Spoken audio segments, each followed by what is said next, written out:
back, everybody, to another episode of This Is My Bourbon Podcast.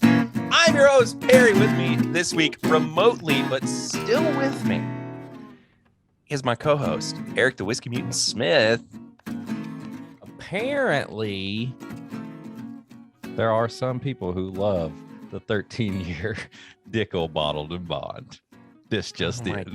Gosh. So as we're recording, I've currently lost 12 followers on Instagram. Whoa! After posting a funny little reel. That is way too many for what you posted. My Daily Bourbon called me out. Somebody else here. I don't know this person. This is in response to a Dickel bottled in bond reel. This is such a great bottle, and I've hated so many products from Dickel. I'll take this all day, every day, over the 5 to 6 year MGP crap everyone is peddling now. Really? Hashtag mutant too woke. Really? Doesn't that feel like what that is, though, is that you're being called out for wokeness? I mean, yeah, for real. Listen, that bottle and bond is trash. Okay, it is. It's no good. It's good. It's not a good bottle. It's a fun little reel. Chill your britches. People took that way too seriously. People took that way too seriously. That's the 5-second reel on there. So check it out. Whiskey Mutant on Instagram. Well, hey, if you are here because of Eric's stupid comment that he made that everybody else got really fed up with, I thank you so much for being here. If you're returning, I thank you so much for coming back. And if you haven't yet, leave us a 5-star rating and review on your podcast app of choice, but also on the Apple iTunes podcast app. That's a great way for us to shoot up in the Apple algorithm thingy, whatever it is. But here's the thing. The algorithm. Here's the thing. Eric, do you hear that? It's real nice and it's real nice and warm. Ooh, that little fire's crackling right there next to us. A little too warm. Oh, too warm. Oh, too hot. Can you turn that down just 10? I'll turn it down. I'm gonna drop some water on it. Just yeah, okay. Can you proof that down? Can you proof that fire down? I'm gonna proof the fire down a little bit for you. But so we are because we are remote, we figured we'd put out a little video version of this episode as well. So I'm gonna be up instead of until 2 a.m. this morning editing the podcast. It's gonna be 4 or 5 a.m. So that's the kind of thing that I have decided to inject into my life to make me feel slightly less sane than I have. But Perry does it for the people. I do it for you guys because I love you. I think that goes without saying. But also, I you know what's weird is I made eye contact with the camera after I said that. And, oh wait, are we doing the heart thing? Yeah, get closer. Wait, I'm in the fire. Hurry! I'm burning up. Hot. Okay. All right, we got an abnormal heart that we've got to look at. Yeah. Right side of the heart's usually larger anyway. It also hangs a little lower. Anyway, but check us out on social media at My Bourbon Pod and at Whiskey Mutant. The rating and review thing is super, super important. And also, you can check us out on Patreon at patreon.com/My Bourbon Podcast for as little as $1 a month. For as little as $5 a month, you get bonus content. And also, up top, I got to talk about the live show because we are sold out of our NWO. Sold out. I have to put some kind of weird audio filter on that for you now. But I mean... Never mind. Anyway, no, we're sold out of our all-in package. That's what I'm trying to say. But we still have plenty of tickets still available for our live show, which includes access to us hanging out with Jason from the Mash and Drum, Chad from My Daily Bourbon, David and Kira from the whiskeychannel.com, formerly known as the Shelf Turds. But it is going to be a really, really good time, and you are not going to want to miss it. Those tickets are as low as $25. You get a sample of our pick.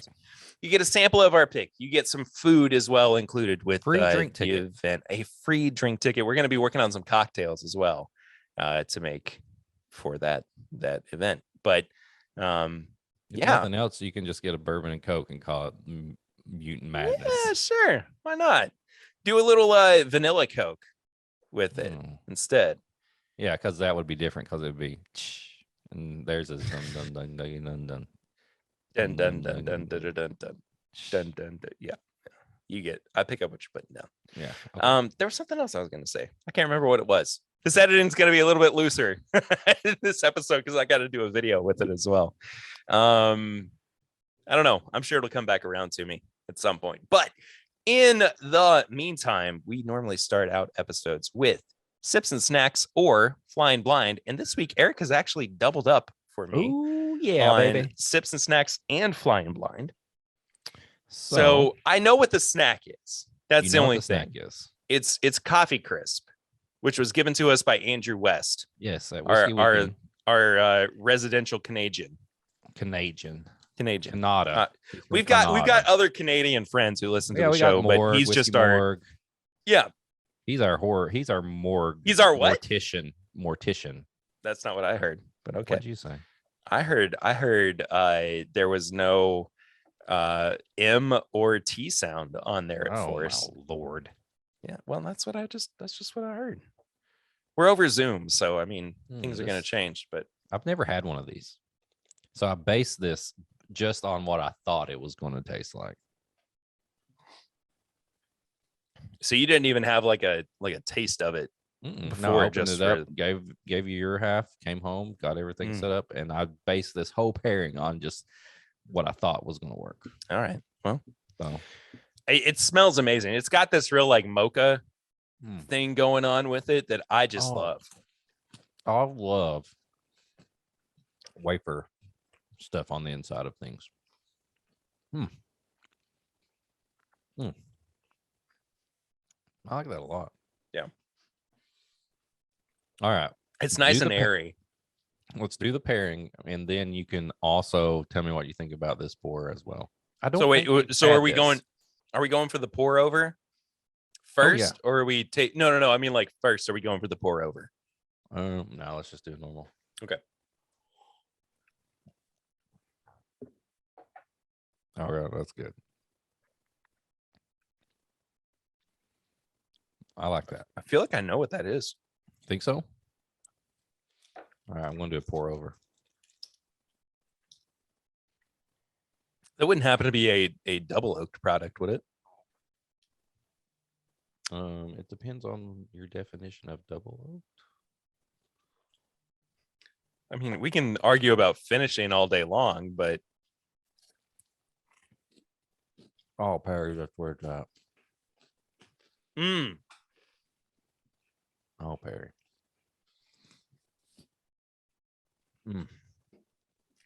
That little, like, you get that little explosion of the bourbon in there. Oh.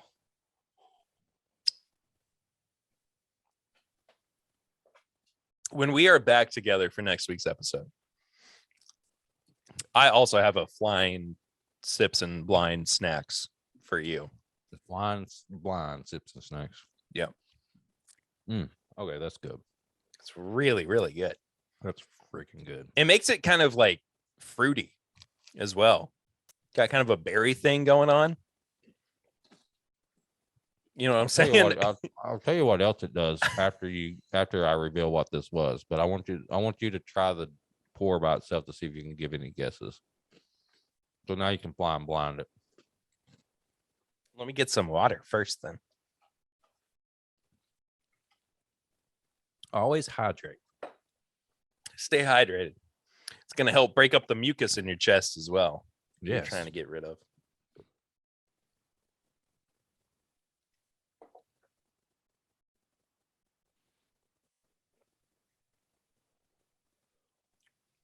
So it is a finished product. Yes.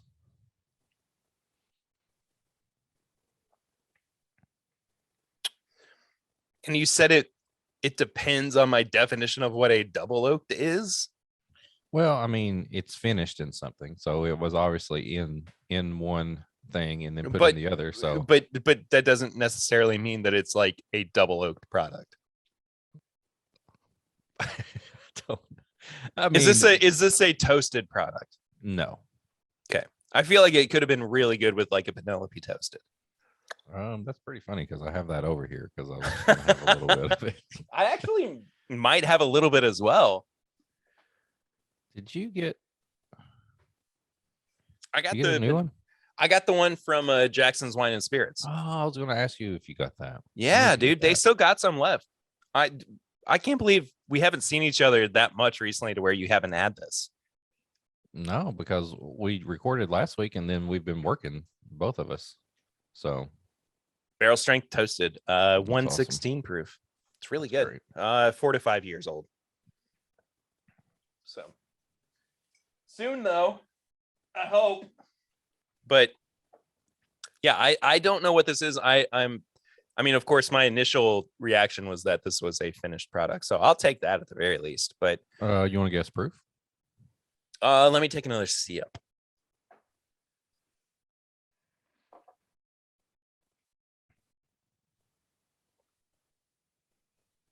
One 110-ish. Ooh, close. 108.4. Oh, yeah. I'll take that. So this is Starlight. Oh, is that the honey barrel? Honey barrels. Yes, I'm picking up the honey now. Yeah. So I don't know, like as far as like double oaked, I don't know. I guess these were honey. I don't know what kind of barrels they were. I'm assuming they're just oak barrels with honey in them. But yeah, it's 108.4 proof, and it's Starlight single barrel from Total Wine, finished in honey barrels. You know what what it kind of like altogether turns into is a like honey crisp, but with mocha notes to it as well, which I think are really, really good. See, North Lime has this coffee drink that's like called like the Honey Bear or something like that. And it's like a coffee that they put honey in it. And that was like my motivation for this pairing. I was like, let's see if we can get like this kind of like coffee and honey thing mixed together to make some kind of like drink. And but then like you said, like it actually brings out a little fruit too. Like there's just like this coffee with like this flavoring in it. So Andrew, thank you for that. Like I've never had one of those coffee crisp from Nestle. Those are really good. Dude, that's phenomenal. It's just a completely different animal afterwards. But anyway, do you want to talk about what we've been drinking recently before we get into a small bit of news before this interview that we did as well, or that I did? Or that we will have, whatever we want to call it. I don't know. There's an interview. Perry did. It'll be in there. Coming up. But Penelope toasted. I did a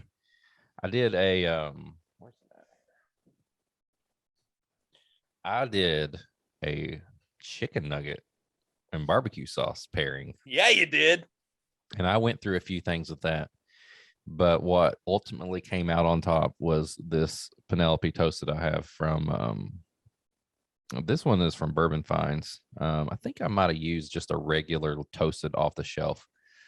And dude, like there was this like sweet, spicy, like when I put a little bit of the bourbon in the barbecue sauce and then mixed it too. Like we got to do that, like just for fun. Like me and you just need to get like a 20-piece nugget and just go to town with it with the barbecue sauce. That'd be a really fun live stream to do sometime. Yeah. But Penelope toasted, like seriously, like I love what Penelope's doing. All the stuff they put out is good. And these toasted ones, whether it's a pick or just off the shelf, like they are some of the best, like solid toasted products out right now, like hands down. Like, oh yeah, I mean it's MGP, boo, boo, boo, whatever they said on my Instagram. But like, no, like Penelope's doing it right. They have some shut up. They have some good barrels, and the toasted ones are great. And they got I really want to get a bottle of the what is it, the Architect that just came out, the blue label one. Yeah, we tried that. Me and you got to try that at Whiskey Weekend. They have that rye that's finished in Tokaji. Is that what it's how it's Tokaji? Right? Kaji? That's my favorite Naruto character, by the way. But it was amazing. Like it was like they let us try a sample of that. Like they're doing great stuff. Love some Penelope right now. So I think, so that's what I've been drinking on Well, recently. this toasted pick that I have as well is so dang good. I'm you know what I would really like to do actually is take some kind of blend between that Starlight honey finished pick and a Penelope toasted and figure out a blend in some capacity, because I bet that would be killer. I bet it would be so good. I got plenty left. We can make a little blend for it. Yeah, I'm happy with that. So I was in Louisville this past weekend, not necessarily for the Derby, but to take people to and from the Derby.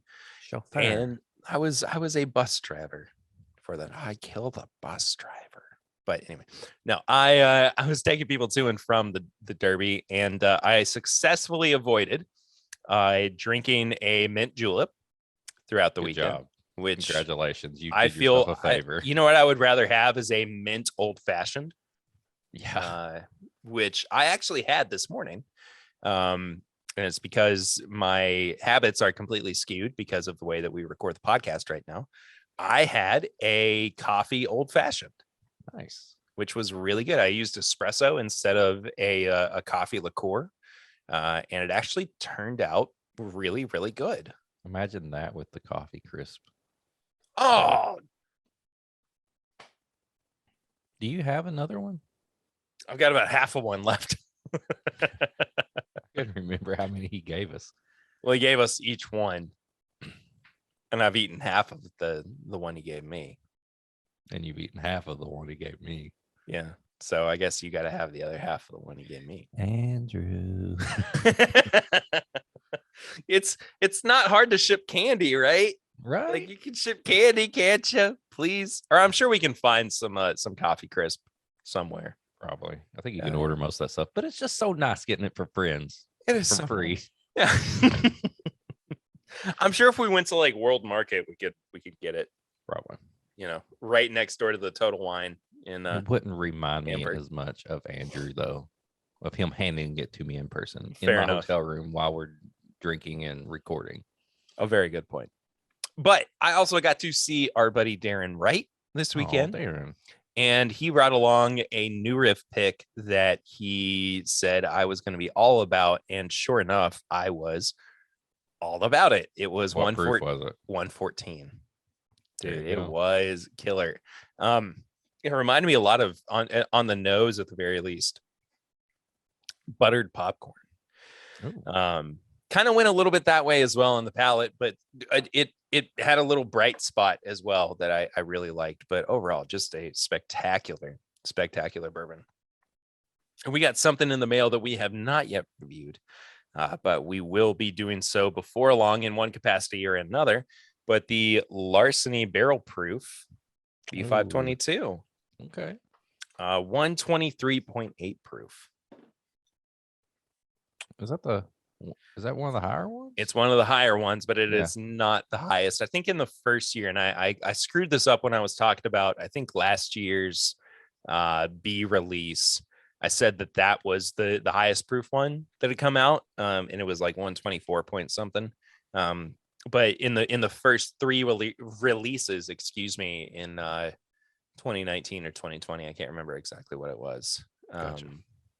They had a higher proof. I'm ready for them to like dial them in. Like I feel like Me they're too. just all over Me the too. place. But I will say, I think after having had the A122 and now the B522, we are getting closer and closer to that.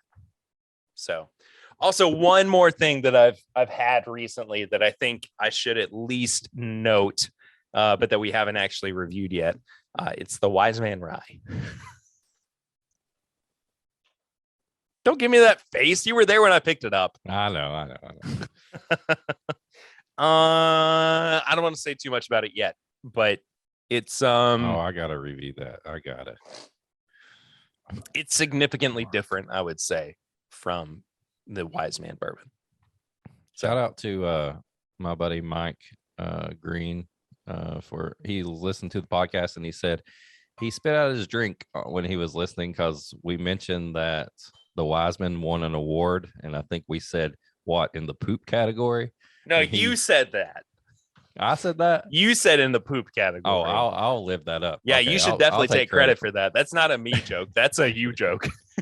And so that made me laugh because I was like, I don't even remember I said that, but apparently I did. You did indeed. Well, I'm gonna pour a little bit of this Penelope Toasted as we move into a little bit of news.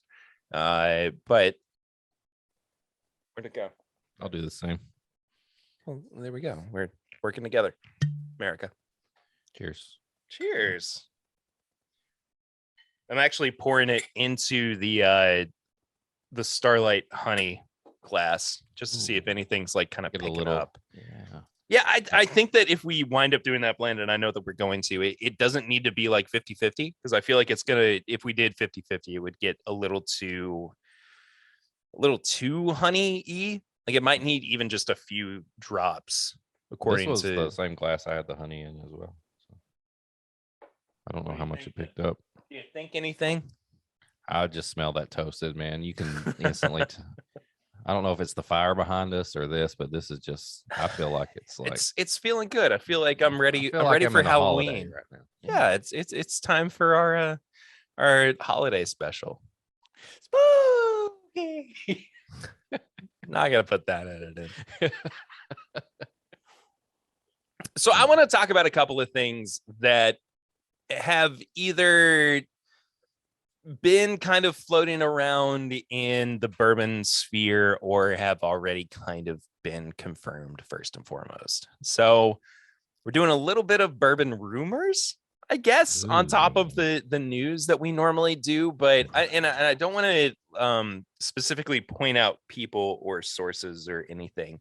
But let's start with the news that happened recently, and we've talked about it on the podcast already, but that Barton is going to be closing down their public tours to people. And we had a friend who was at 1792 at Barton 1792 over the past week doing a pick, who said that they confirmed with the folks there that they are completely shutting down the gift shop, and everybody who is a part of their tourism side of things is getting laid off. That seems like a bit much. I mean, am I wrong in feeling that way? I mean, I feel like there could like just laid off, just straight up like. Yeah, they're just being let go. I mean, I don't understand like, and this is the ignorance of it all. I don't understand how a lot of that stuff works, and I'm not going to try to say I have an opinion, but I just feel like with such a big company, and even like having like Sazerac over top of you and stuff like that. Yeah, I feel like there's something that there's something. Like, there's got to be something. Like, hey, we're going to move you to help with Buffalo Trace tours, or we're going to move you to this gift shop and like help do this gift shop, or it like I feel like there's something else that they could do. Yeah. I mean, but like I said, I don't know enough about it, but I don't disagree with you though. Yeah. I think that is a very fair assessment of the way that this situation is being treated by the executives in power, that they're just not treating things or treating people fairly. And I mean, it's not to say that, corporate layoffs and corporate cuts don't happen very often, because they very much do. I mean, it's just a part of, the way that operations go in big business. But I just feel like within the bourbon verse, the bourbon sphere, the multiverse of bourbon, the multi-burb. Yeah, the multi-burb.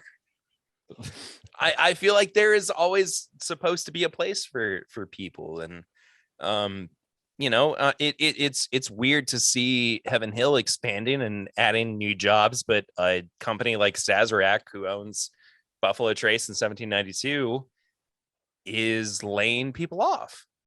I just find it really, really peculiar. Sorry. Okay. Answer the question. Yeah, that's good. The video's still getting some of that, I think. It's good. Yeah. But anyway, I don't disagree with you in that capacity. So, well, we'll see. I wish the best for the people who are being unfortunately laid I mean, off. But hopefully, again, like with the experience they have and like living in Bardstown, hope and around the area, yeah, hopefully they can be like, hey, exactly. yeah. So Yeah, and it sucks that, you know, if they truly did love working at this place, which maybe we'll talk about it on a Patreon thing sometime, but I have never been under the impression at Barton that people have been in love with the job that they have, but we'll talk about that eventually. But the other little rumor, the other little tidbit that has been passed on to me is that, speaking of Heaven Hill, they are discontinuing the actual decanter line for Old Fitz Bottled and Bond. really, Now, here's the thing about that. I think that it is okay in some regards. And the reason behind it is because they can't source all of the glass that they need for it, or the specific glass shape. And I get that. yeah. There are ways that they could have potentially gotten around it if they needed to go and, like, you know, press their own bottles or what have you. But I think that if Heaven Hill has seen this, and again, pure postulation, but if they have seen this issue and they have seen the fact that they can't put out the product the way that they intend to, or the way that they initially intended to, there are still alternatives for them to put out these bottles. And I mean, I would like to see this go one of two ways. The first one is that we just see this same product on the market, but in a different bottle style, a different label, whatever it needs to be, so that it is still out there. The other one, and I think this is the one that I would prefer more so than this like semi-limited series still being out there, is that I would like to see a return to having just Old Fitz Bottled and Bond available on the shelf. Right, that green label gold foil bottle Nice. that was really, really cool. And I only ever got one bottle of, but it was so good that I don't have any more of it and whatnot. But I would just really like to see that return, even if it's, you know, not at the premium. I mean, I would prefer for it to not be at the premium that this current product is, but if the push comes to shove, you know, why would they not try to take some of that stock that's already in reserve and try to make it into you know, something that's available for just about everyone? Give me a 6 to 8 year bottled and bond Old Fitz just on the shelf, or at least like monthly on the shelf that I can get, over attempting to try to get the decanter that's a little higher age. Save that one like big Old Fitz release for like a one-time thing, you know, like kind of like an antique collection deal. Like if you want to put out like a 16-year-old Fitz, okay, do it, put it out there, but give me a younger 6 to 8 year bottled and bond Old Fitz that I can get regularly, and I will be happy. I'll be happy with that. Yeah, for sure. I am totally in line with that thought. Let's talk about a couple of new products coming from Jack Daniel's that it seems like everybody else has gotten to try yet, except for us. So what do we have to, if you know out there what we have to do to get to try these products, please let us know, because I don't know, maybe we're not in with the media folks at Jack Daniel's or what have you, but we need to be. We really, really need to be, especially if that means we all could for some Jack Daniel's products. We talk absolutely about them all the time, constantly. But it's no secret at this point that they have two new super premium products that are on their line now. It's their first extension in 25 years. They've got a bonded, so a bottled and bond product, and a triple mash as well. Looking at each individual product, the Jack Daniel's Bonded is their typical recipe of 80% corn, 12% malted barley, and 8% rye. And of course, it's at 100 proof for bottled and bond. And then the triple mash is 60% Jack Daniel's Tennessee Rye, 20% Jack Daniel's Tennessee Whiskey, and 20% Jack Daniel's American Malt. I gotta know. I got to know what this is. What do you think? Are those sample bottles that everybody's getting, or is that the actual? No, like, those are product actual bottles that everybody is just getting. a little different. I'm not used to seeing. No, that. yeah. No, they are getting the full bottles. Now, here's the thing. Speaking of full bottles, these are not 750s. Oh, really? These are 700 mils. We can postulate and think and go, well, maybe it's because they're trying to save money or trying to spread their stock a little bit thinner. But I truly don't know why they are actually going with the slightly smaller bottle size. But the bonded is available for $30 and the triple mash is for $33. Oh, that's not a bad price though. Yeah, and they're out right now. So even if we don't even if we aren't able to get distillery, samples or bottles or whatever, they're out and about. We should be able to at the very least order them. So yeah, I got one more rumor. One more expectation. I like rumor. I kind of do too. Like corner. Yeah, rumor corner. Sit back. And nothing has been. I don't know what you're saying. I'm going to hear it in the edit, but nothing has been set in stone yet. But it looks like we, within the next month or so, should be getting a new Riff 7-year bourbon.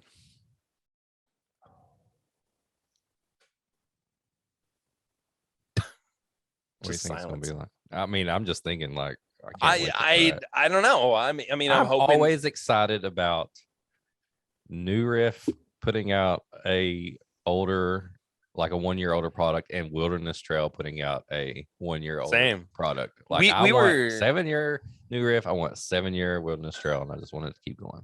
We had a slightly longer car ride together last week. And we were talking about look, my fist is just appearing out of nowhere in the video. It's the fist of Khonshu. North Star. Oh, never mind. Doesn't matter. So it's weird things you only get in the video, I guess. We were talking about whether or not Wilderness Trail is going to jump right from the 6-year to the 8-year. Or if they're actually going to have a 7-year release as well. I still think that they are going to put out only an 8-year. I don't think that we're going to see anything as meticulous as jumping like 1 year to the next or anything. But what do you think? I mean, in this capacity, I mean, seeing a 7-year new Riff is interesting.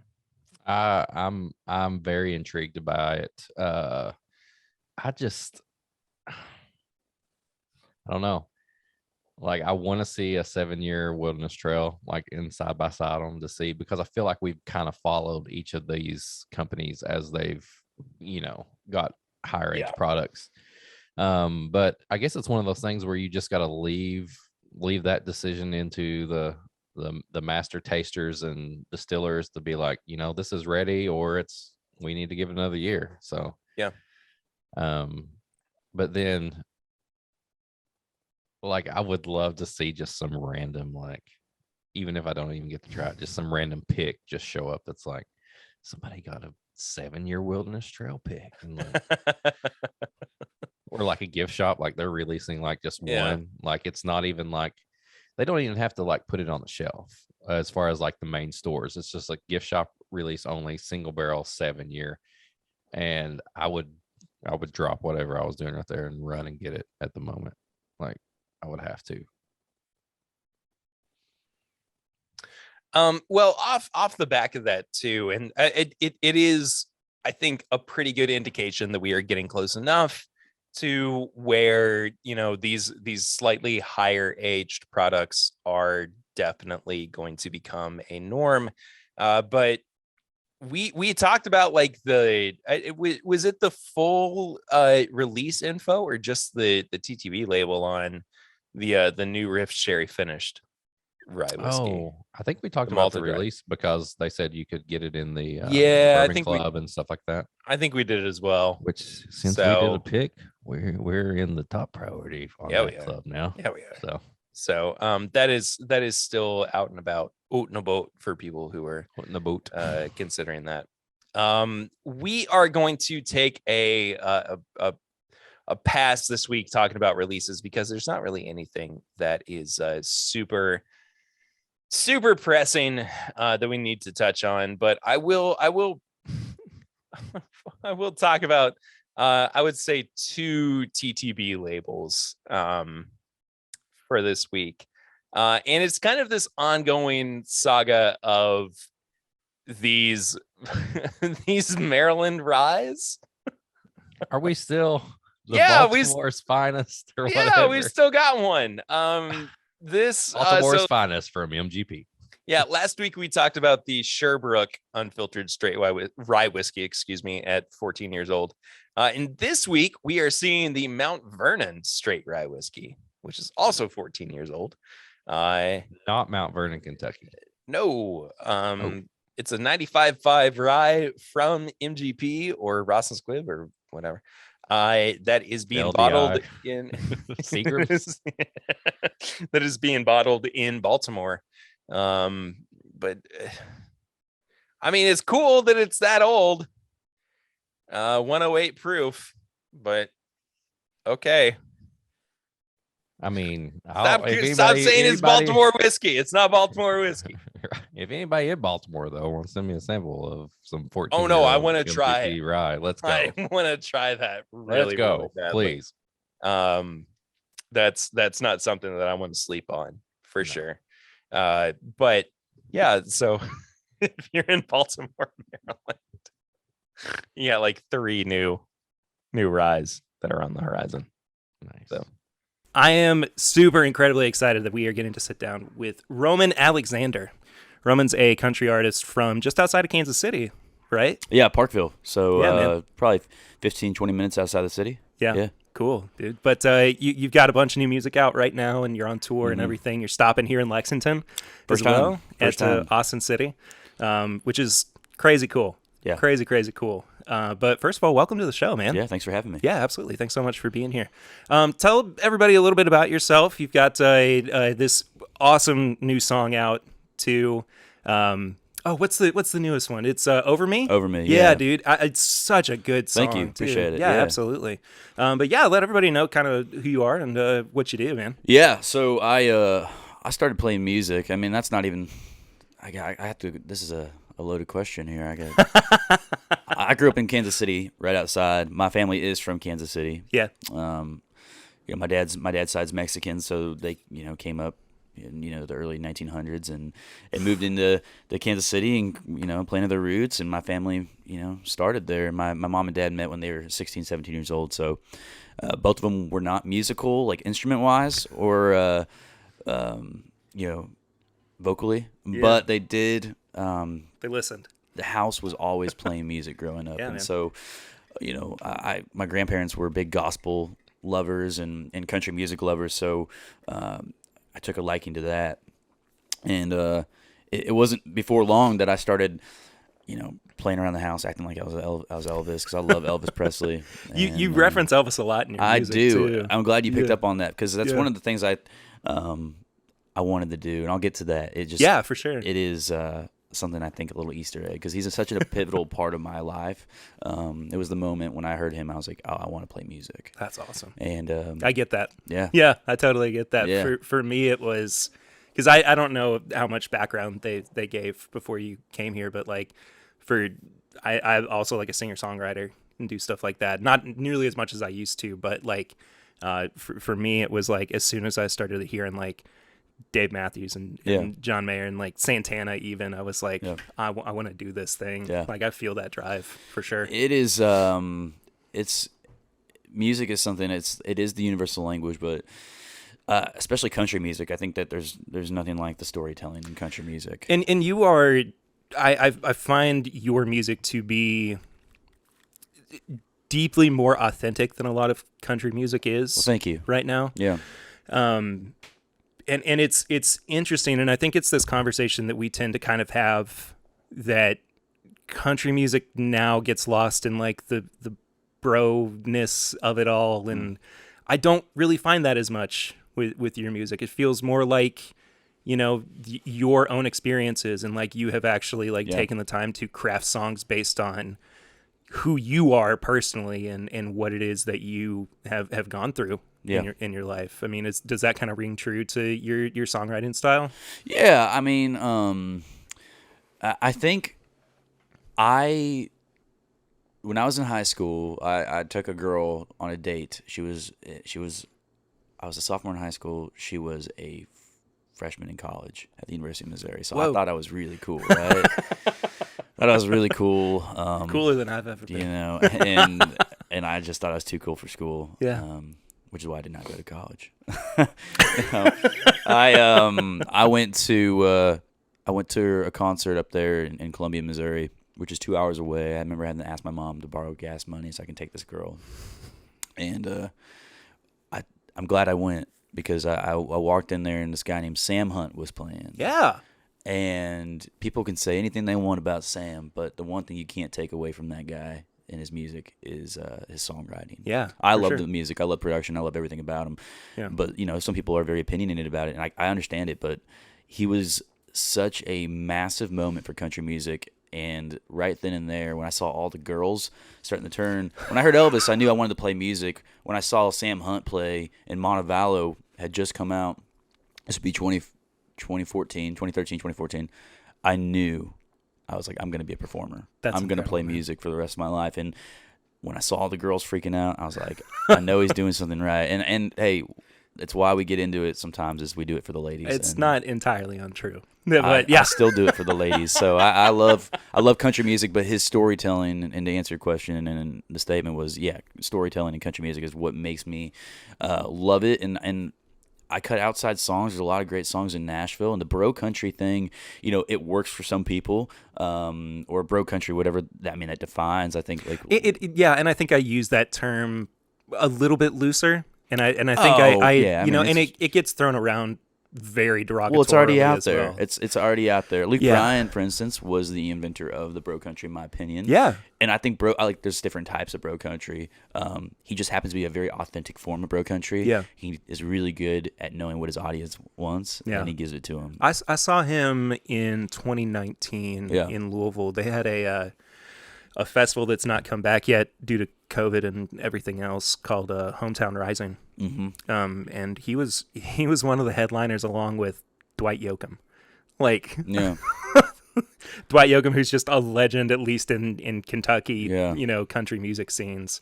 And then there's Luke Bryan right next to him. And you're kind of like, oh, okay, I get it. Like, you know, people do really find him to be extremely authentic and everything. And he's fun. He's an incredible performer. Fun. He's an entertainer. And that is what I wanted to be. I had to figure out when I moved to Nashville, I'm like, do I want to be a songwriter? Do I want to be a singer-songwriter? Or do I want to be an entertainer? Yeah. Or do I want to try to be all three? And I just kind of figured, you know, any business is going to run the best when you focus on one thing and one thing only, and you let that grow. And I think for me, I just want to be an entertainer. And I obviously, I'm a songwriter and I write a lot of my own stuff. But when I can get to the point where I can cut nothing but outside songs, there's so many great songs in Nashville, and I think that's what makes the fabric so great. Was that the kind of turning point for you, where you figured out where you fit into everything moving to Nashville? I think, you know, you go from Kansas City, you know, and you're a big fish in a tiny pond. Yeah.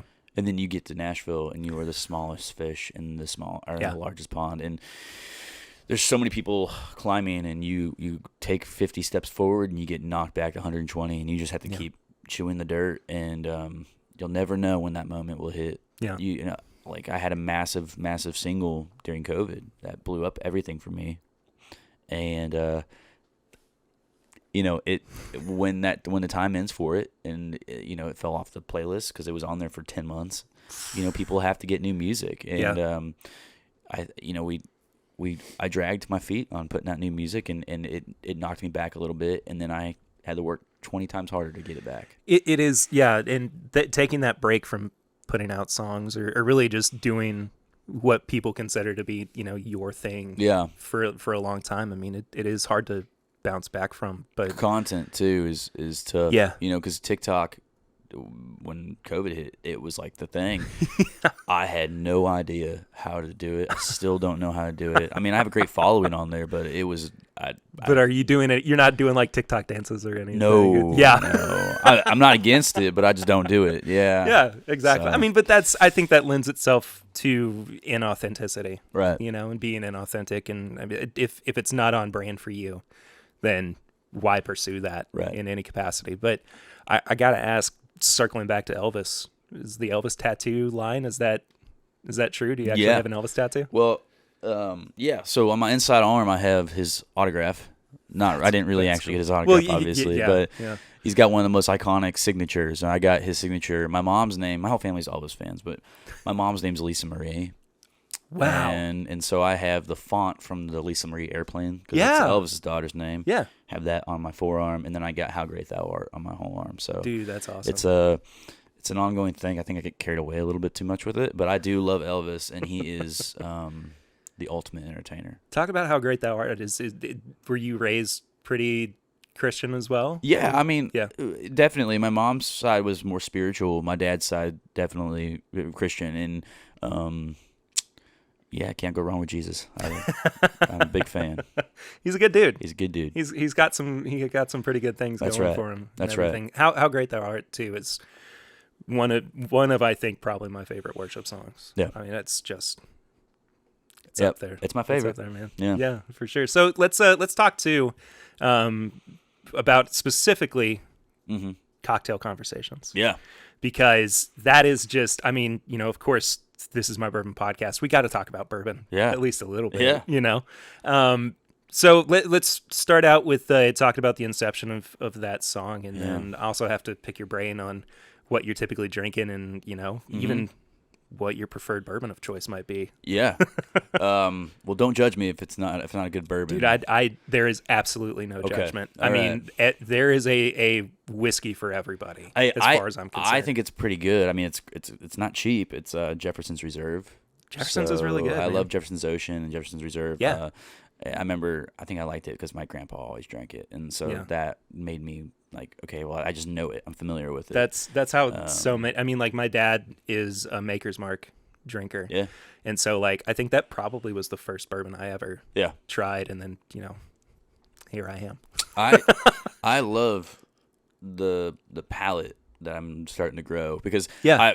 when you're younger, it's just like wine and beer. It all tastes the same, Yeah. right? Cigars taste the same, Mhm. and then you start developing your palate for it, and the next thing you know, you find yourself, oh, this one's a little salty. This one's more sweet. This Yeah. one's smooth. This one's harsh. This one burns. Yeah.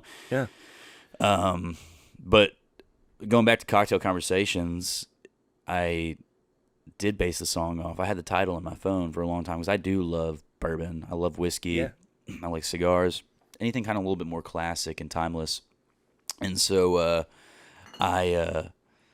when I wrote the song, I wrote it with two guys that nobody else wanted to write it. Nobody else wanted to put it out or write it in the room. And the second I wrote it, I just knew I had something that was really important to me. Yeah. And I had some true little statements in there. Elvis tattoo. Yeah. You've You've got a couple of glasses in front of you. Okay. Hand me just one of them. Got it. I'll give you a little. So this was a pick of Eagle Rare that a couple of friends of mine, excuse me, Yeah. did middle of last year. It's just over 10 years old. It's like 10 years, 3 Oh, that months. smells great. Yeah. That smells great. I mean, we are ringing in noontime. It's 5 o'clock somewhere. Right as we're Always. with the first pour of the day. I was But- very I was intoxicated last night. Yeah? I had a good time. Take your time with it. man. We're playing these college bars. So, tomorrow's Indianapolis and it's a tin roof. So Oh, okay, yeah. I assume it's going to be pretty wild, and then Yeah. tonight's Austin City Saloon. So you never know what to expect, but I know last night I played there in the fall, and you just know you're in for a treat. So cheers. Cheers, man. Oh, wow. What's that called again? Eagle Rare. It's from Buffalo Trace. Oh, I love Buffalo Trace. Yeah. Yeah. So I had Oh man, that's great. I had a couple of friends who they both own. Well, one of them doesn't anymore, but separate restaurants or inns, and they've always wanted to do a pick together. And I just kind of brought it up on a podcast one day, and he was like, "We have to do that. Like, we have to get that together." And sure enough, within like a month or two after saying that, they had a pick at Buffalo Trace. Even like the warmth is like starting to like it's like warming up your. That's cool. Yeah, it's just 90 Honestly, proof I might take that before I go on stage. You know, like something that's like feels like something I would drink. Cause like Yeah. Jack, you're not gonna get that nice little warm burn right after. It just burns all the time. Yeah. And yeah. I the only Jack product that I really like is their barrel proof. Never had it. Is it good? It'll get you. Really? It goes anywhere from like 120 to 140 proof. So it'll knock you out if you're not ready for it. Well, But I haven't had a knockout just yet. I've been trying to hold myself back. Maybe tomorrow night will be the night. Yeah. Actually, I'll take that back. Tonight will be the night. tonight's gonna be the night. So Yeah. can you explain Lexington to me? I've only passed through sure. here, but I grew up around horses and stuff. So Yeah. where's the horse racing track? Where's that at? And then also there's a place I'm a big ghost fan. I like ghost like Yeah. stories and stuff. There's a place called Waverly Hills Sanatorium. Uh-huh. Where's it at? That is in Louisville. It's in Louisville, Yeah, Kentucky. which is Okay. about an hour Okay. northwest. I want to go so bad. Dude, if you are on the way up to Indy, that is right along the way. I have to go. Yeah. I have to go. But so the horse track, Keeneland, Yes. and they're finishing up this meet.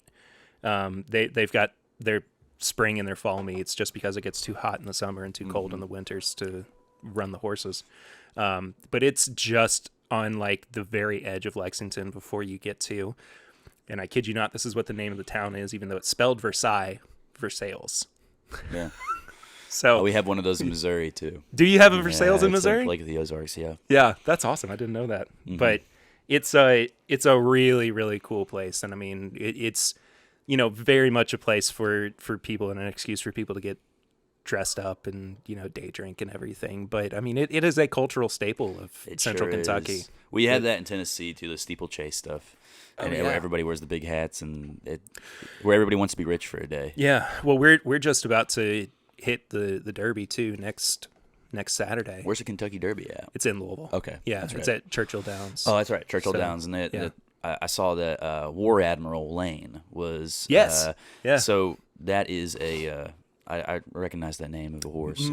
Most of the streets in this neighborhood, and I'm not going to dox myself or anything, but Sure, most of them sure. are named after either like horse races or particular horses. Like our street, our main drag is named after a particular Yeah.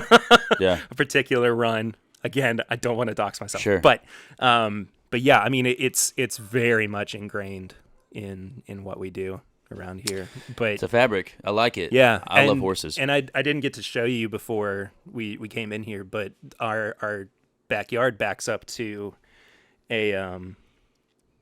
a stud farm Okay. as well. Yeah. So they've got a bunch of, in the spring we see all the foals and everything. It's crazy. running It's a around. money market because I've heard about horses selling for $12 million, $20 million. Yeah. Like that's nothing. Well, every time so American Pharaoh is still being used to stud. He's out at a farm in Versailles. Every time that They they have armed guards around them too. yeah, right. But every time that he studs, it's $250K.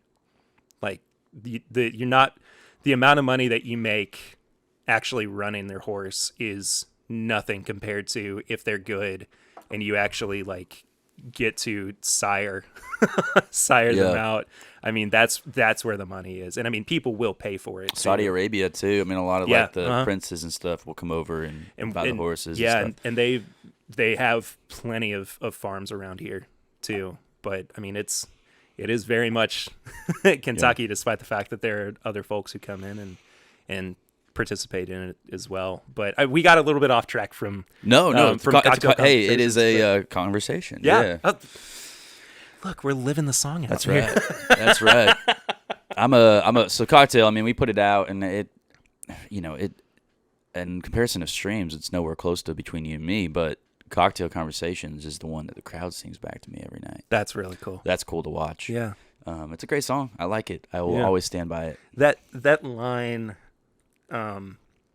excuse me if I quoted it incorrectly, but you ask her, "What are you doing here alone?" Mm-hmm. She goes, "I'm not alone."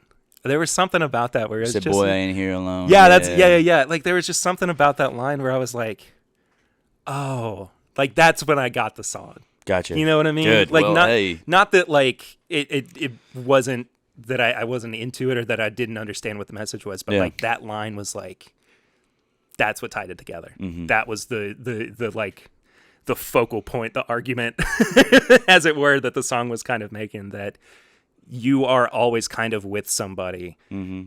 And you are never alone if you're sharing conversation and drink together. Yeah. And it really does make friends out of strangers very quickly. Mm-hmm. Very, very quickly. Yeah. Too. Yeah, and it's got that little thing at the very end where it's like, you got to look in your eye telling me you want me to take you home. Yeah. It's got a little bit of sex in there, too. It's got it's got everything. Yeah. It seems like it's got everything. But I think that song is definitely so accessible for people. But yeah, Between You and Me, like That's a conversation, too. Yeah, and like the second time that I heard that song through, I was like, I already felt like I had known that song for a long time.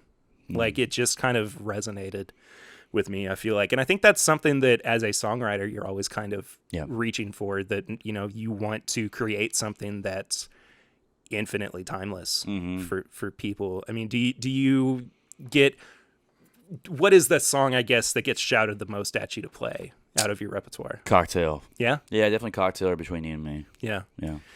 How often do you get Freebird yelled at you? Never. Good. You know, I will say I have never had that. Maybe I take that back. Back when I was like probably 16 or 17 in the bars and stuff like that, I had that. But And you're how old now? 25. Okay, so I'm 28. We're not too Yeah. far off in age and everything. But there was a long time where I could not go like one show without somebody in the back yelling Freebird, and I was like, it's not happening. Hey, I still like Freebird though. That's a great song. It always cracks me up, but yeah, it's a 13-minute song. Yeah. You know, it's a good song. We went to go see Chris Stapleton this past weekend, and he actually did a Freebird tease before one of his songs. Yeah. And we were like, there was a second where we were all kind of looking at each other like, is he really about to do Freebird for 15 straight minutes? And, you know, he led into... He probably would crush it, though. He absolutely would, He man. would smash it. Yeah. Willie Nelson opened for him, too, which was... That's crazy to even think about. I know, right? I bet Chris probably in his head was like, this is too weird. The fact that he's opening for me. Yeah, they all are apparently... So Sheryl Crow was on the bill as well, and they're apparently all touring together. And so it was Sheryl, Willie, and then Chris. And it was very strange seeing Willie open for Chris Stapleton. But, I mean, the guy's so old. Yeah. Yeah. I was fortunate enough to interview his granddaughter a couple of years ago. And I asked her, have you ever played Trigger? Like, have you ever sat down and played Willie's guitar? And she goes, oh, yeah, absolutely. It's just a magical moment to sit down with that historical guitar. And then we got done recording, and she's like, you guys want to come smoke weed with us? Yeah, I have a story about that. So I played. Ooh, okay. I played in Maui at the Songwriter Festival out there, and it was very, very few people. We did a private house party, and I got off the plane. We went straight to the hotel, and then we went straight to this house party that is only like 100 people, and it was a massive mansion. And I was really, really in awe. I'm like, oh my god, this is so crazy. And so it was myself, a girl named Cassie Ashton, and then Maren Morris, Luke Dick, and then Lucas Nelson. So you all walking in together? Well, no, we were, and Miranda Lambert was there. We were all kind of like hanging out in this little back bedroom area right before we had to go in there and play. And so was this when Miranda was still dating Anderson East too? No. This is when she's with her current guy. Oh, okay. So this is only 2 years ago. Oh, okay. And I walked straight out there because I was the first person to play, and I played Cocktail Conversations. And I walk out there, sit down, grab the guitar, put it in my lap, and then I start playing, and I look up, and right in the front row, there's only 100 people here. Yeah.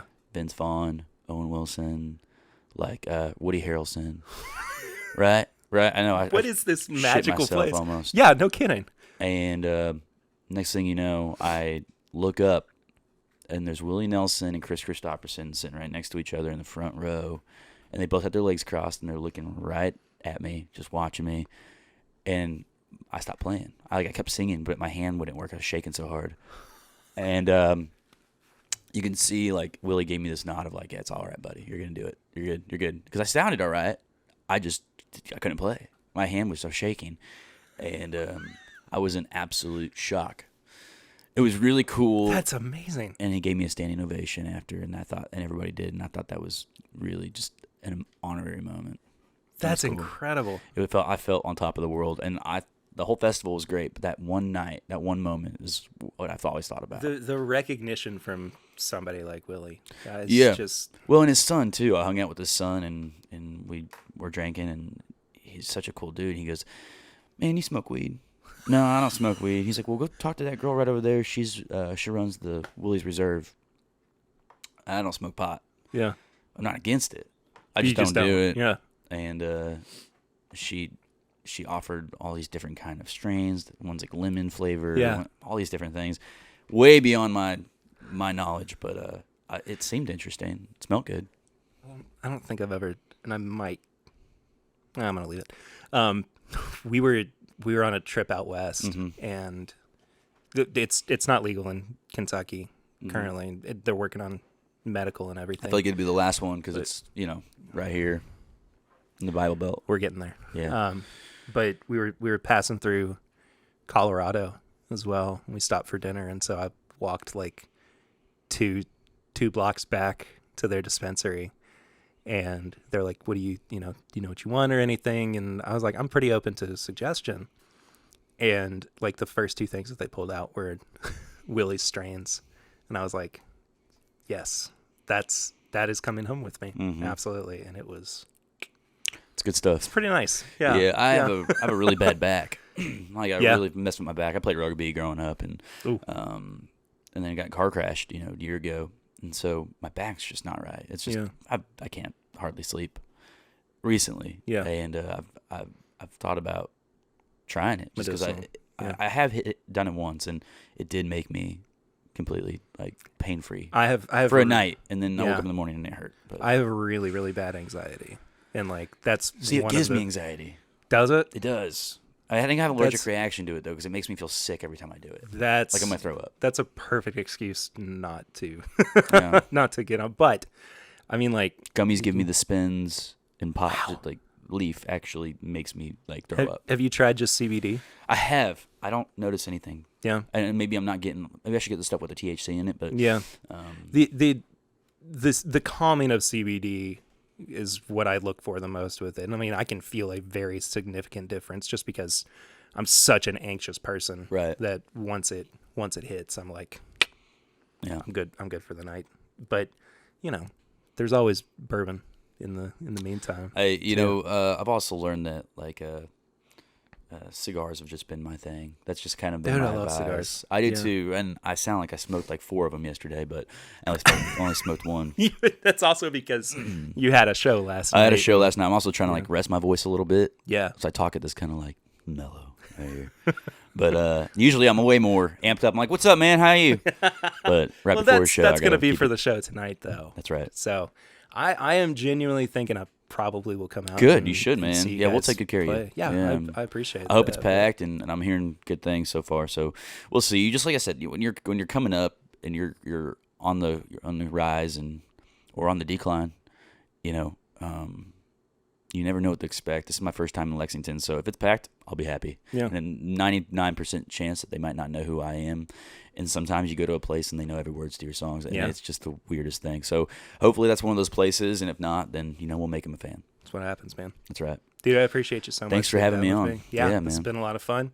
You guys go check out Roman's music. You're just at Roman Alexander on most social media. Yeah, as Roman well? Alexander Music on Instagram. It's my most active platform, and then Roman Alexander Official on TikTok. Yeah, whatever the kids are using these days. it's weird. Yeah. It's weird plugging TikTok. Well, it's crazy. I'm 25, but I feel so much older than I am because I've had to grow up so much, doing what I do. And last night I was in a college town, and tonight I am, and you meet these kids, and it's like we're almost the same age. Yeah. Not that they're immature. It's just like I feel like I should be kind of where they are. I totally. But get I had that. to grow up so much quicker, and I kind of feel bad for myself because it's like I wish I would have had that time to enjoy it. But I know when I get older, I will be thankful for that. Yeah, So, I totally get it, man. Yeah. Totally get it. Guys, go check out Roman's music. Thank you again for sitting down man. with me, Thanks dude. so much. It's been Appreciate a lot it. of fun. Eric, it's Maybe. time for Awesome. Go. I love unedited Patreon episodes. Anyway, Eric, it's time for a review. We got a review. What's this review that we're reviewing?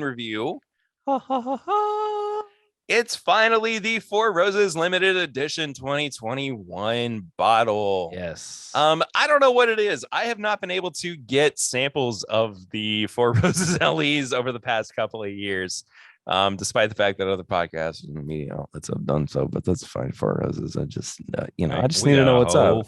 We got a whole fucking bottle, right? We got a whole friggin' okay? bottle. We got a whole Oh. friggin' bottle, but I just want to Sure. know, like, what do I need to do it earlier? Do I need to, automatically be on the list, or what's the deal here? But anyway, Is there a Eric, Mellow Moments media club.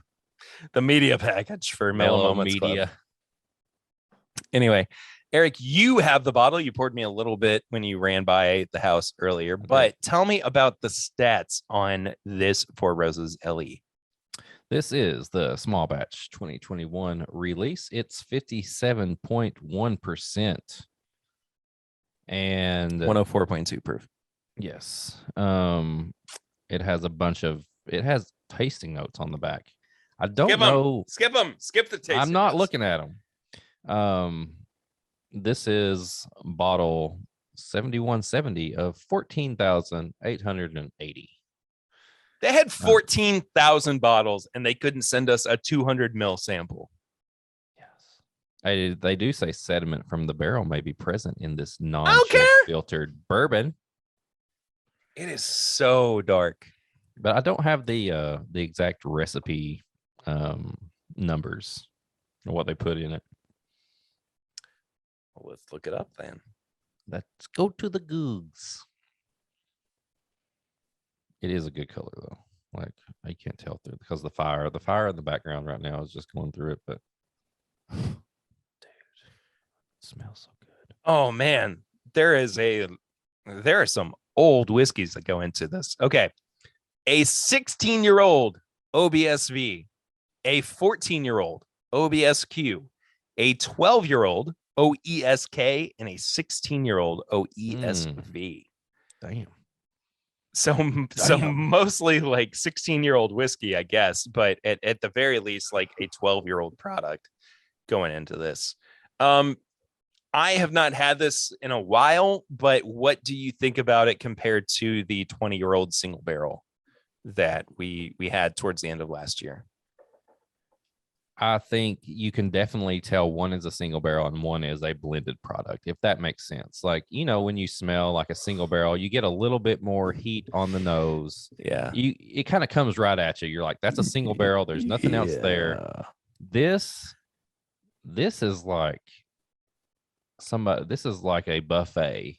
Somebody just put out a buffet of bourbon and you're just smelling it all at once. Dude, this smells like it needs to go with a cigar. I mean, straight up, this needs a cigar with it. It smells so good. It smells so good. I feel like I'm in Jake's cigar bar here in I guess it's just on the outside of Lexington in Nicholasville. But it smells very tobacco-y. It's I don't even smoke cigars and it reminds me of a cigar. It's like cigar and Reese cup. And I feel like I Yeah. got on that 20 on It's a little, the oddly enough, it's a little corny. Sorry. no, you're fine. I smell a Reese cup, but it's like when you I see open a that. Reese cup. Yeah, It's not even like when you bite into one and you smell peanut butter and chocolate. It's like the wrapper. It's yeah. kind of has that fume of like It's peanut butter and waxy. chocolate. Yeah. But that tobacco, no, man. That's a I dig it, dude. It's a really, really good nose. I mean, that's the little Debbie of cigars right there. Like, I don't even know.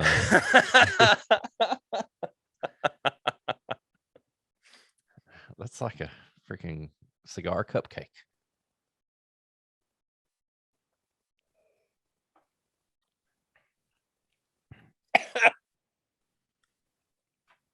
Boy, it is dry. It is dry and oaky. Oh, there's a lot of oak on that. Mm-hmm. Some like very dark fruits. It's like dark fruits that were covered in dark chocolate. I was going to say, it's like oaky. It's like dark chocolate peanuts. Yeah. Like peanuts dipped in dark chocolate, but like there's not a big finish on it. No, it evaporates pretty quickly, and it just kind of leaves behind the alcohol, the ethanol of it.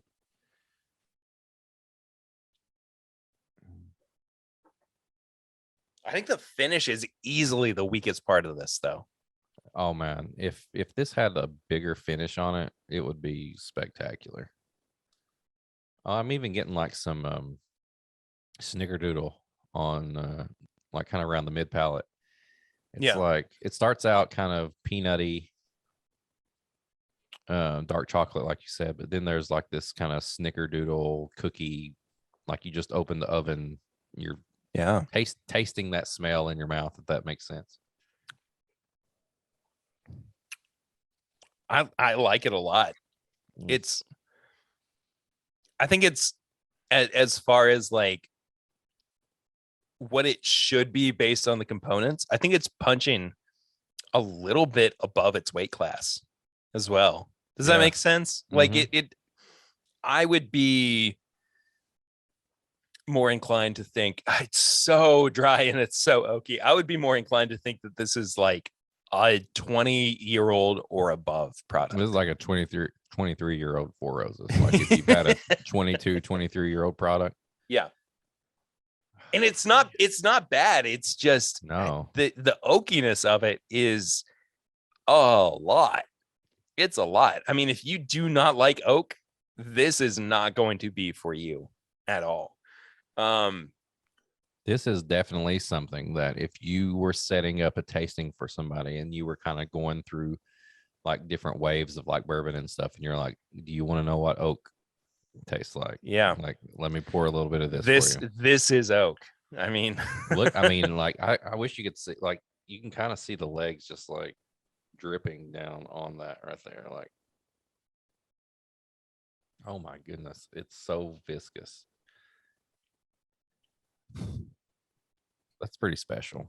Oh wow. I think that, dude, I like even as I'm starting to get into it more, I'm starting to feel like it's kind of prime ribby. Dude, it's like a barbecue sauce. Yeah, I think that it could. There is like a sweet, like kind of like I've had a brisket? barbecue. Yeah, something like that. Yeah. It almost like when that barbecue sauce on some ribs kind of caramelizes a little bit. Yeah. You kind of get that for sweet, sure. savory note too.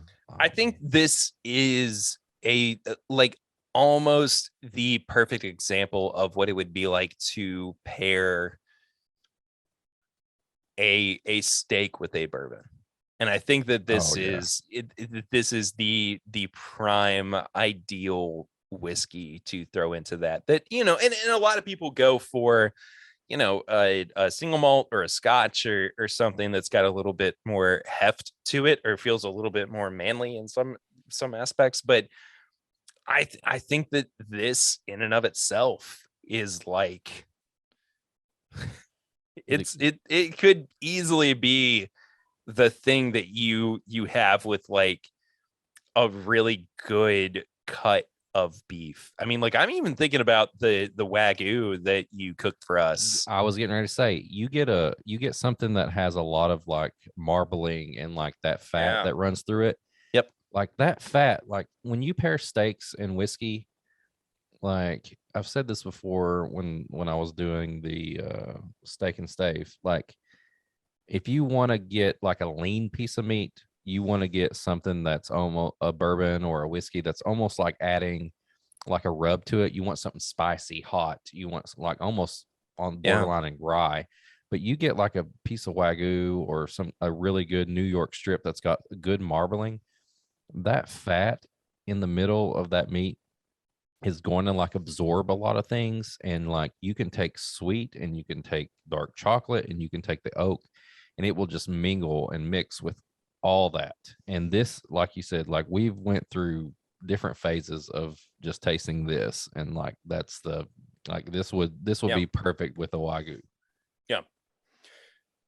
I Mm. I really like this on its own, but I think that it's going to shine once you actually put it up with something else. Mhm. That being said, we do have a review system of nose, palate, finish, and price on the show. Each category is out of 5, and each category adds up to a total score out of 20, which you can multiply by 5 and see what we think about it out of 100. So math is fun. Eric, nose, price, the nose, that one. What do you think about it? Nose 4. I think this is Yeah, it's I'm- almost a perfect nose. I'm Like, it's giving it a almost perfect. 4.5, dude. Yeah, like it's like you said, I don't smoke cigars, but hanging out with people who while they're smoking them and talking to them, I love the smell, and like this is like little Debbie cigar on the nose, like whatever Yeah. that is. I love this. It's so bold and so rich on the nose, and I think that it is a character trait that you don't normally get in a lot of bourbons. And I think that you kind of hit the nail on the head earlier when you said that this is special. It is Mhm. very, very special. So I'm gonna go 4.5 on the nose. Palate.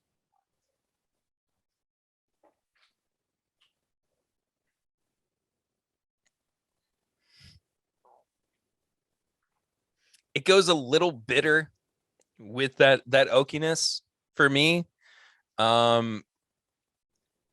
Overall, I like the potential behind it, if that makes sense. But I think that it probably is served better in conjunction with something else. I'm gonna give it a 3.5, which I feel like is being a little bit more critical of it than somebody needs to be. I gave it a 4, kind of the same. Like I like it, and like you said, I love the potential because I'm thinking like, what can I pair with this? Like this would be phenomenal. But there's this, I kind of like the bitterness because it's like a dark chocolate bitter. And it makes me want to have just a little bit more because it's kind of weird. Yeah. If that makes sense. Yeah, So no, absolutely. I'm going just a little bit. I'm going to 4 just because I like that little bit of weird bitterness that it has, and like you said, the potential of the pairing aspect. Well, we so far have the same score. So I think the finish and the price are going to be where we kind of differ. Remind me again, just so I can think about it, and so the listener as well has a good idea of where we're coming from. The price on this is what, like 110, right? Well, I won. This was I won it. I paid for it. I You won. the You right won the to buy chance it. to buy it. Exactly. This was in a total wine lottery. Hold on. What? You're okay. It's okay. You'll be all right. Hold on. Go get a paper towel. Just go get a paper. Yeah, there's some right there. He's gonna throw up. He's gonna throw up, isn't he? No, he's He's something about going his to. finger. Oh, okay. He's bleeding. Just go get a paper towel. You're good. Huh? You're okay. Anyway, back. This was in a total wine lottery, and I paid 180 for this.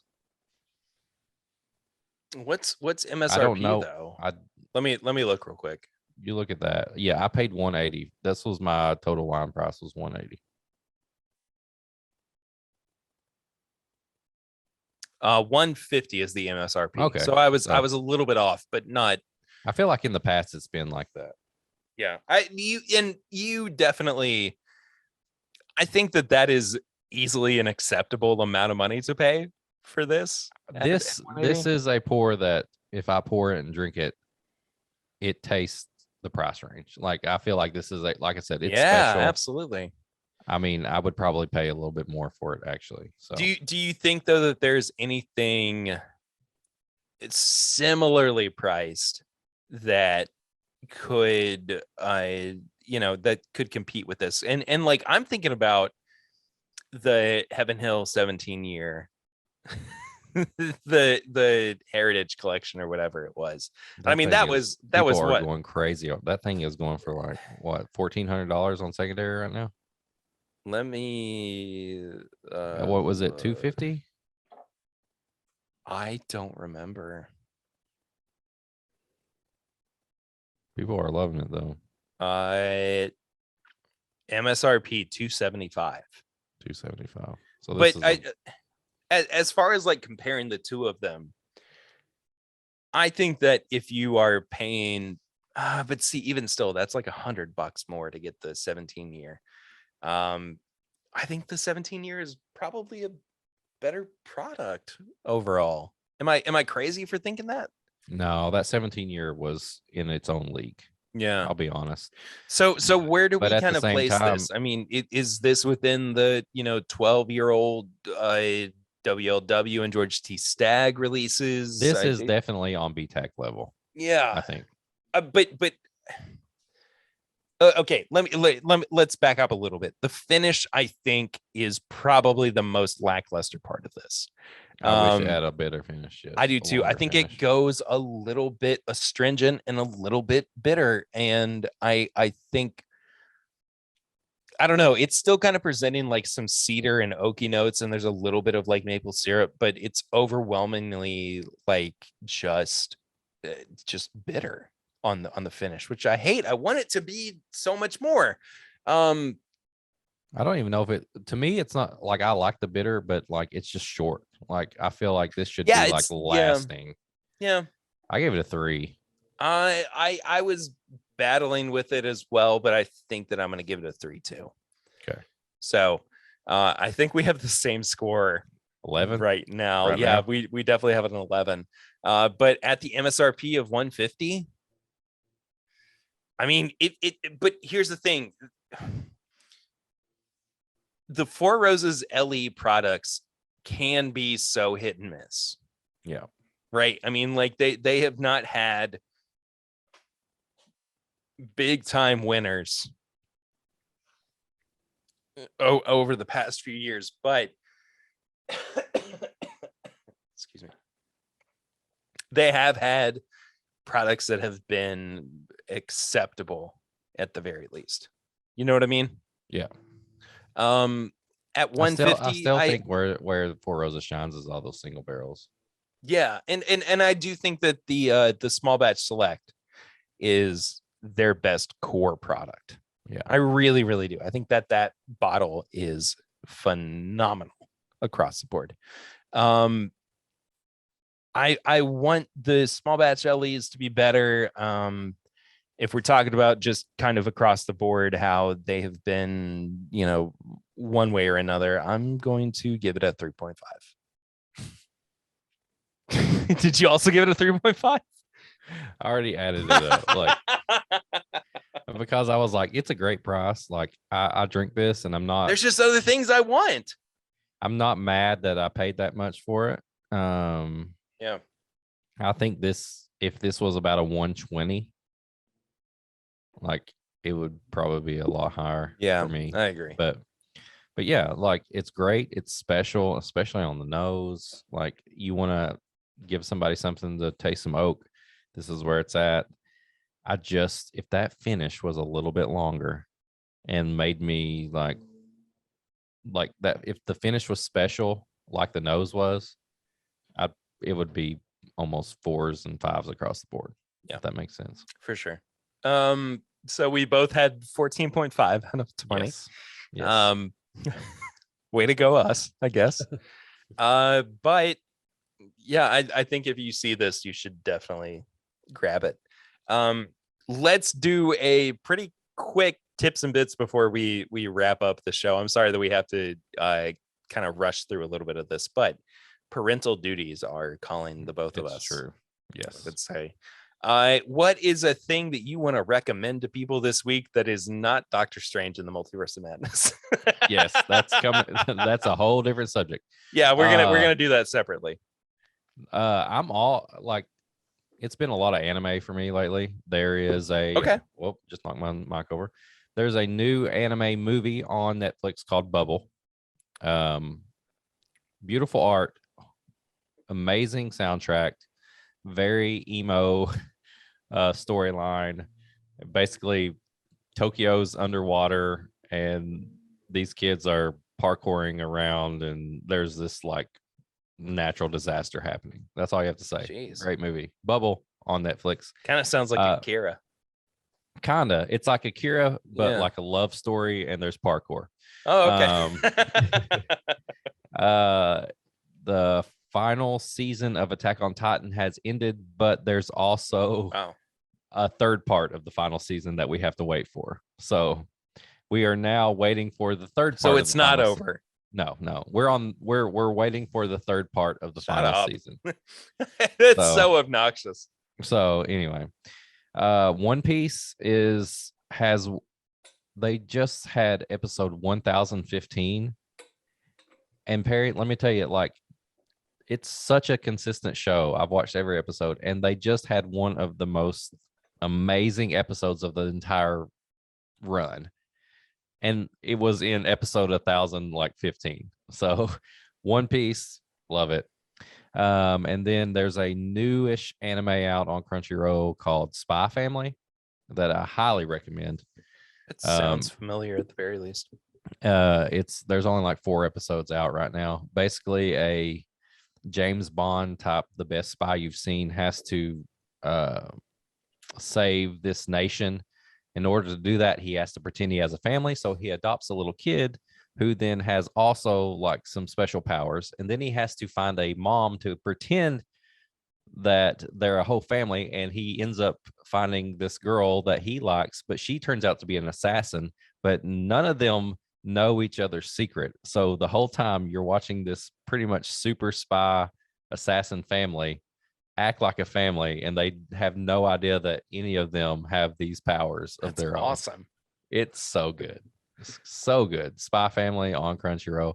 And that is my anime recommendation. all of your tips and or bits. Yes. I am going to go the route of YouTube this week. I would say probably mutually favorite YouTube / podcast creator, Mr. Sunday Movies, Yes. has been doing some incredible work recently. They are in the middle of doing it's a 6-week series on the Star Wars prequels. Oh man. I have Yes. not watched today's episode yet, but it's they're doing one week on for prequel video games, 1 week on for the actual prequel movie, and then kind of alternating throughout. And this week they are doing the episode 3 Revenge of the Sith video games. I just listened to Attack of the Clones on while I was working out. So Their attack, it's weird hearing somebody say that they have come around to Attack of the Clones, because I still think, and I mean, I hate Solo. I think Solo might be the worst Star Wars product it is, in out my there. opinion. It is. Yeah, in my opinion. but like it's weird hearing somebody say that they've come around to Attack of the Clones, which is what James has done. I would watch Attack of the Clones over Solo. Yeah. So watch all of the stuff that Mr. Sunday is doing right now. There's a channel called SNES Drunk, that is just kind of doing reviews for vintage video games, not necessarily like they are out right now, but they do a really good job of, you know, trying to connect people to more vintage video games that they could play on the SNES or the Atari 5000 or whatever it is. I don't remember for sure. I'm also 1 losing my million. voice. Yeah, I'm also losing my voice very quickly. But the one that I just discovered because, you know, they don't have almost 8 million subscribers or anything. But Video Game Donkey, the Dunkey, they are so funny. Just incredible video game reviews, and to the point where you're not really sure whether or not they feel strongly about a game one way or another. After the announcement that Chris Pratt was going to be playing Mario in the Super Mario movie happened, they went and prank called people to try to get their opinion on that casting, as well as some completely not true casting for the Mario movie, which is, it's so good. It's called America Recast the Super Mario movie. It's glorious. It's so good. But go check all that out. I don't want to do this too hard, but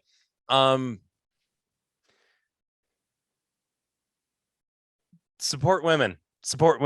I'm just gonna very lightly touch on that, but women deserve support and respect and their ability to be their own person. So Women are awesome. women are amazing. We wouldn't be here without a lot of them, and I know that is an argument to be made against a particular issue that is about out and about, I would say, right now. Everybody knows what's going on. But here's the thing. We should not be telling people what to do based on the things that we think or believe. That's not fair. That's not how we should exist, and that's not the way that particular religious figureheads would look at us today and say we need to continue doing this, or that we are doing something particularly right or wrong. So that's as far as I'm going to go with it right now. I mean, if you want to ask me about it privately, I'll talk to you about it more, but that's enough. It's been a really, really tough week for women in this country, and we should respect the heck out of them. And that's it. That's all I'm going to say. I'm done. I think that's it for this week's episode of This Bourbon Podcast. Eric, take us home. Let's pick up some of these little leaves. Do you see these leaves that have landed on our table too? We should pick them up and like just kind of shove it. It's like decoration. Like, yeah, it's nice. I want to touch this little pumpkin that's above me too. It says Zoom on it. Oh, am I gonna touch? Oh no, my finger went all the way.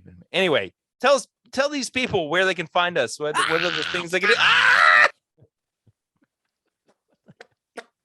Just blood spray. If you want to support the show, go to patreon.com/mybourbonpodcast. For as little as $1 a month, you can support the show, and at $5 you get all the uncut shit.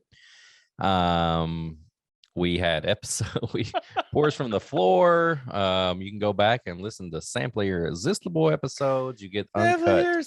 You get uncut episodes of the full show and all that. It's just fun.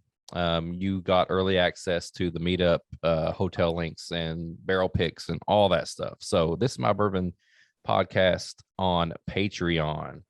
If you want to send us an email or a question, this is mybourbonshop@gmail.com. You can send us an email asking us to review something. You want to send a sample to us, a pairing, anything like that, send us an email. If you want to get some merch, it's bourbonshop.threadless.com. There's also some Whiskey Mutant merch left at whiskeymutant.shopify.com. If you want to leave us a voicemail, it's the Barrel Ring segment. It's 859-428-8253. Also, we almost had a barrel rings this week. Almost. But it was a wrong number. So. Oh, I'd have called them back. Oh, and on all social media, it's at My Bourbon Pod. Instagram, Twitter, Facebook. We got a Facebook group you can join. This is My Bourbon Podcast Facebook group. And then we still have, like Perry said at the top of the show, we still have tickets to the live show available. Sorry, all the all-in tickets are sold out. But like I said, $25 live show. You got sorry, you have reached a number that has been disconnected or is no longer in service. I was gonna try to call them back for barrel rings, but it didn't work. So. Yeah. So, but yeah, you want That's to how that goes. hang out? sometimes. You want to come hang out at the live show? Tickets are still available. You get samples. You get free drinks. We got some food. Hanging out with all our friends, and then just tell people about us. Do you have a friend? Do you have a neighbor right now that you're just walking around your? I have a neighbor. I have a neighbor. I've told them about this. They listen. Really? Yeah. That's Oh, kind of there. weird. No. There. Not the fire. My neighbor is not in the fire. But yeah, just tell us Anyway, about, tell people about us. That's all you got to do. And give us a review on iTunes, Apple Podcasts, Spotify, whatever. A good rating, good Yeah. review. please. We'll read them out on here if you want. If you don't want it, we're still going to read them. So sorry, suck it. But anyway, I think that's it. Is that it? That is it. That's all. right. Thank you so much as well to Roman Alexander for being on this week's episode. It was a really fun little interview that we got to do together, despite the fact that he was a little hungover. So Hey, that's how it goes sometimes. all good. That's how it goes. Exactly. That's it. Next week, we are going to be chatting from the guys with E.J. Curley and Company. Yes, I was there for that one. Just breaking the fourth wall. Anyway, that's it. I will guys. be there for that one. All right. Well, thank you so much for listening. We'll see you guys real soon. Until then, I'm Perry. I'm Eric. And this is My Bourbon Podcast.